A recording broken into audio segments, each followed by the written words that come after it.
Hello students, कैसे हैं आप सब। और आप सबके एग्ज़ाम्स की प्रिपरेशन कैसी चल रही है। उम्मीद है कि ठीक ही चल रही होगी।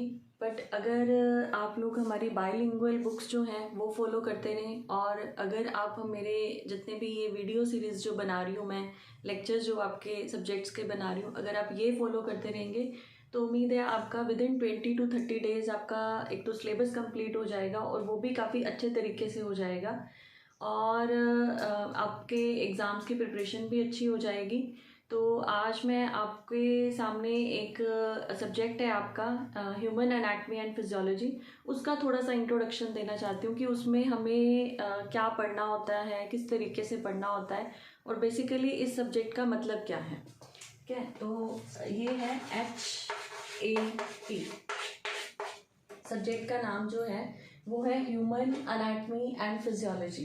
ह्यूमन एनाटमी का मतलब होता है कि हम कोई स्ट्रक्चर को स्टडी करें। अगर हम यहाँ पे ह्यूमन की बात कर रहे हैं तो ह्यूमन बॉडी के अंदर जितने भी स्ट्रक्चर्स हैं, मतलब जितने भी ऑर्गन्स प्रेजेंट हैं। अब ऑर्गन चीज़ क्या होती है अगर मैं आपको बताऊं तो, जितने भी लिविंग ऑर्गेनिजम्स हैं वो सब हम मानते हैं कि सेल से मिलके बने हैं। हर लिविंग जो बॉडी है वो किससे मिलके बनी है, सेल से।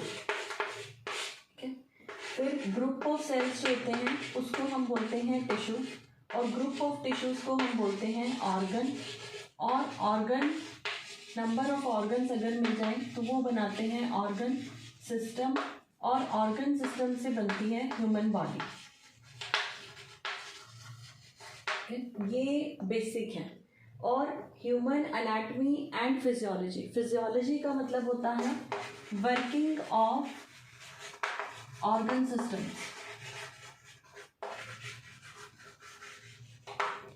तो हमने इसमें क्या स्टडी करना है कि जितने भी हमारे ह्यूमन बॉडी के स्ट्रक्चर्स हैं, मीन्स हमारे जो ऑर्गन्स हैं, उनको स्टडी करना है स्ट्रक्चर वाइज कि उनमें क्या क्या टिश्यूज़, क्या क्या सेल्स, क्या क्या स्ट्रक्चर है उनके। और फिजियोलॉजी में हमने क्या करना है कि जो हमारे ऑर्गन्स सिस्टम्स हैं वो कैसे वर्क करते हैं। ठीक है, अब इसमें ऑर्गन सिस्टम जो हैं, हम ह्यूमन बॉडी में बहुत सारे ऑर्गन सिस्टम्स हैं। अगर हम ऊपर से स्टार्ट करें, फर्स्ट अगर हमारे हेड से स्टार्ट करें तो हमारी फर्स्ट आता है नर्वस सिस्टम। नर्वस सिस्टम में हम क्या स्टडी करते हैं कि जितने भी हमारी बॉडी के अंदर जो हमारी नर्व्स हैं, मतलब जो हमें किसी भी टाइप की सेंसेशन जो फील होती हैं, ठीक है, या कोई भी मैसेज जो हमारी बॉडी में, जैसे हमें सपोज पैर पे कोई चींटी काटी तो हमें ब्रेन तक कैसे पता चलेगा। ठीक है, तो वो क्या है, नर्व्स जो मैसेज लेके जाती हैं। ठीक है, तो नर्वस सिस्टम में हम क्या स्टडी करते हैं, जैसे हमारे ब्रेन के जैसे हमारे 3 पार्ट्स होते हैं, CNS जिसे हम बोलते हैं central nervous system, TNS peripheral nervous system, और एक होता है ऑटोनॉमिक नर्वस सिस्टम। तो इनका स्ट्रक्चर और इनके क्या क्या पार्ट्स हैं और उनके क्या क्या फंक्शंस हैं। फिजियोलॉजी का मतलब क्या हो गया कि उनके क्या क्या फंक्शंस हैं, वो हम सारे इसमें स्टडी करते हैं। सेकंड, अगर हम ऑर्गन सिस्टम की बात करें, वो है हमारा सेंसरी सिस्टम। सेंसरी सिस्टम में क्या है, जितने भी हमारी बॉडी में सेंसेस हैं, जैसे हम बोलते हैं हमारे अंदर 5 तरीके की इंद्रियां हैं। इंद्रियां का मतलब क्या होता है, सेंसेस। तो 5 इंद्रियां कौन सी हैं, आई, ईयर, टंग,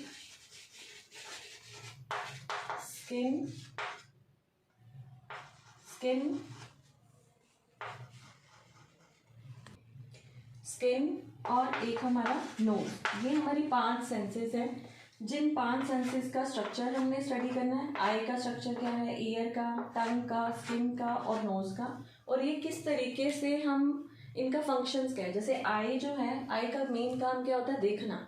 तो देखना जो विजन प्रोसेस है वो हम स्टडी करेंगे। ईयर का काम क्या होता है, ईयर का काम क्या होता है, सुनना। सुनने का प्रोसेस कैसे होता है इसमें। टंग का काम है जैसे बोलना, स्वेलोइंग करना, जो भी हम खाना खाते हैं उसको स्वेलो करते हैं। जो हम टेस्ट बर्ड्स प्रेजेंट है हमारी टंग के ऊपर, जैसे हमें हर तरीके के खाने का पता चल जाता है, मीठा है, तीखा है, खट्टा है। ठीक है, तो ये सारे टेस्ट बर्ड्स हैं इसमें। स्किन जो कि हमारी बॉडी का सबसे बड़ा जो पूरी बॉडी की जो कवरिंग है। ठीक है, तो स्किन से हमें पेन, टच, टेम्परेचर, इन सब का पता चलता है। नोज से हमें हर चीज़ की स्मेल पता चलती है।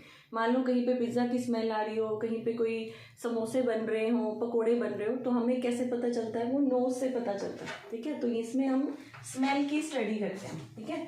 नेक्स्ट हमारा ऑर्गन सिस्टम आता है, जैसे कि हमारा डाइजेस्टिव सिस्टम है, कि हम जो भी खाना खाते हैं वो कैसे हमारे अंदर जाता है, कैसे फिर वो पूरे हमारे जीआई ट्रैक्ट में चला जाता है, फिर उसके बाद स्टमक है, स्मॉल इंटेस्टाइन है, लार्ज इंटेस्टाइन है, तो ये सारे पार्ट्स हैं इसके अंदर।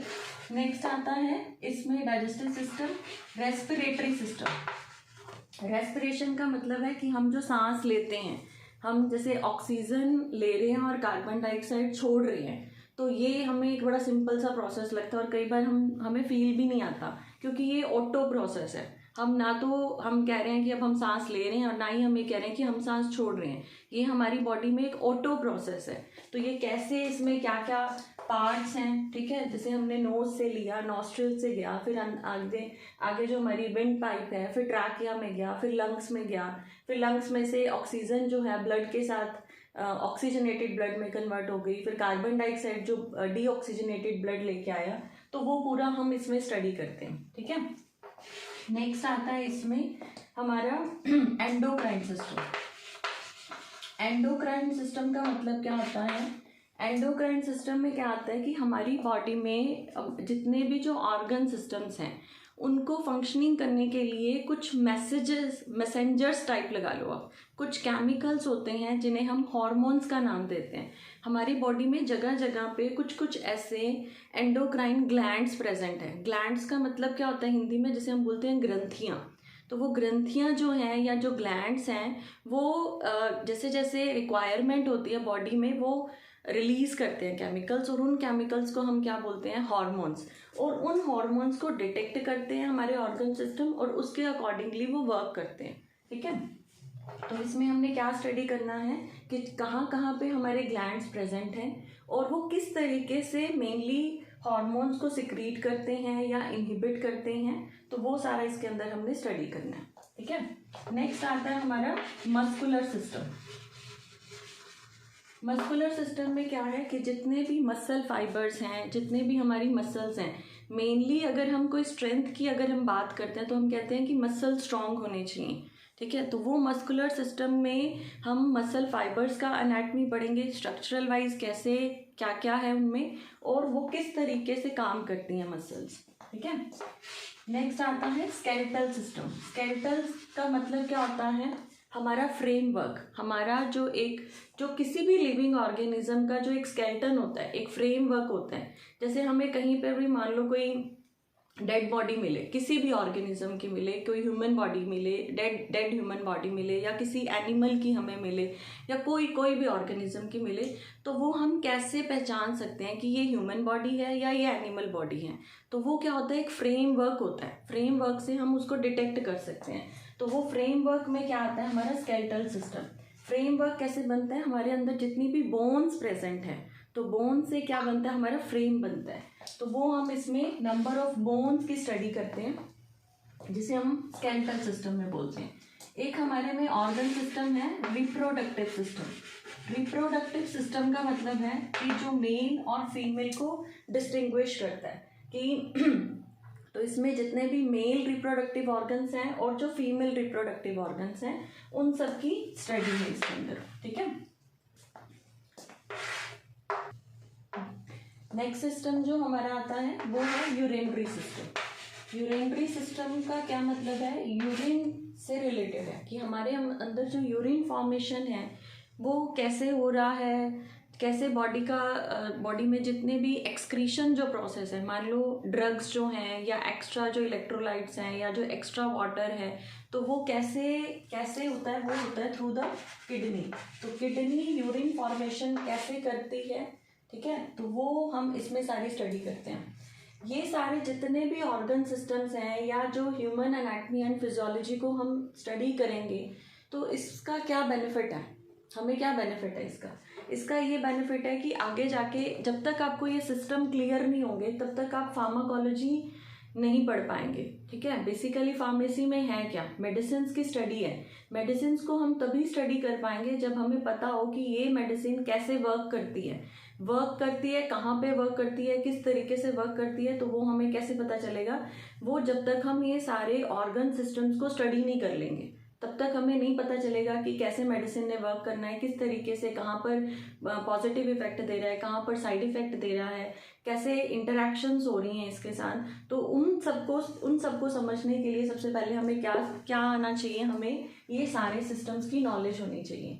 ठीक है, और वैसे भी एज ए फार्मासिस्ट हमें इस चीज़ की बेसिक नॉलेज होनी ही चाहिए कि ह्यूमन एनाटमी एंड फिजियोलॉजी में है क्या, और एनाटमिकली स्ट्रक्चर्स क्या हैं, फिजियोलॉजी क्या है, ताकि हम प्रॉपरली मेडिसिन को स्टडी कर पाए।